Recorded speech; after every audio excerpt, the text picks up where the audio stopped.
We're delighted to join John Barnes, former Liverpool and England footballer. John, very good to see you. Good to see you too. The country seems divided about whether or not there is racism in the royal family. What do you think? Well, first of all, I'm smiling because I'm looking at the polls saying, have they been unfairly treated by the royal family? That was not what I took from that interview. What I took from the interview is they were unfairly treated by the press. The reason they wanted to leave the country was because of the racism she received by the press. That is not even being discussed. They didn't leave, and they didn't leave the country because of racism in the royal family. They left the country because of racism by the press. Prince Harry said it himself. But the press have absolved, the media have absolved themselves of responsibility by pushing it on the one comment she made about what somebody said in the royal family, and are now saying there's a racist in the royal family. We have to address the fact that the reason they left, the reason she was suicidal, was because of the racism she received day in, day out from the press. But she also said, but she did also say, I mean, you know, like you, I watched the interview. She also said that there was what she thought was a very unhealthy relationship between the royal family and the press, and that she felt that the royal family did not give her adequate protection in these circumstances. Well, from the racism from the press. I mean, absolutely, that was the point one was making. But nonetheless,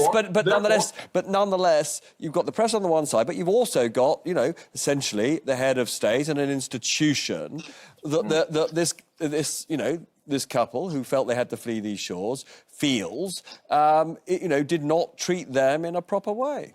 Why are we putting the press to one side? I'm not putting anybody to one side. So why are we putting it to the side? John, I'm not putting it to... That's what we've been doing all day. All we've been doing all day is pointing the finger at the royal family when it is the press is the main reason. Now, let's talk about that comment that they actually made. The comment that they made about the colour of the baby. The comment that was made was that the colour of the baby, they were concerned about the colour of the baby and how that would look. How that would look to who?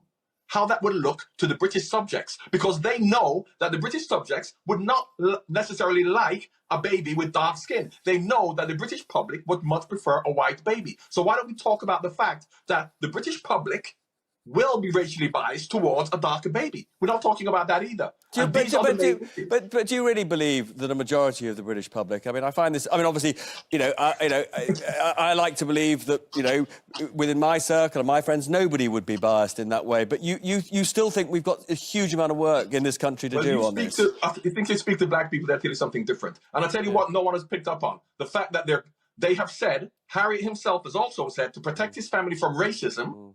He is leaving Britain to go where? To go to America, where we in England feel is the most racist country in the world. So why are they leaving Britain to escape racism by going to America?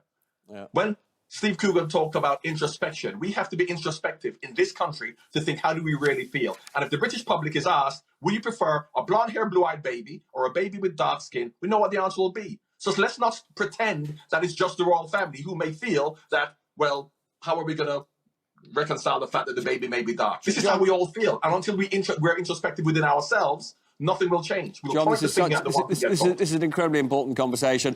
I'm going to pick up with you again in just a minute or two, and Caroline and Becky will still be with us too, I hope. See you in a second.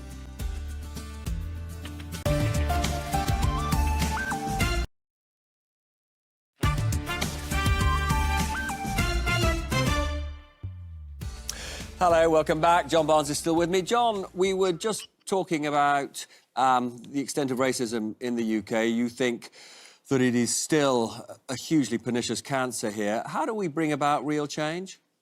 Well, first of all, it's more implicit, insidious and covert than it is in America. It's much more obvious. And of course, the journey of 1,000 steps begins with the first one. And the first step is to say, I am unconsciously biased, be it race, be it sex, be it gender, be it sexuality, and the fact is that most of us are, but we don't want to admit it. And of course, in this particular case, there's so many instances whereby it was so obvious where people are still denying it. Take the headline straight out of Compton, and people are pushing back on that all day, saying it's got nothing to do with race, it's to do with the fact that she's from 10 miles from Compton. Come on, unless we're going to be introspective, as Steve Coogan says, and we're going to look at ourselves, nothing will change. But unfortunately, what we do in this country is we wait for someone to get caught, point the finger at him, says everything is okay, apart from the Liam Neesons, the Peter Beardsleys, and now whoever that royal is, who then said, we're worried about the shade of the baby. I'm going to come back to you in a second, John. I mean,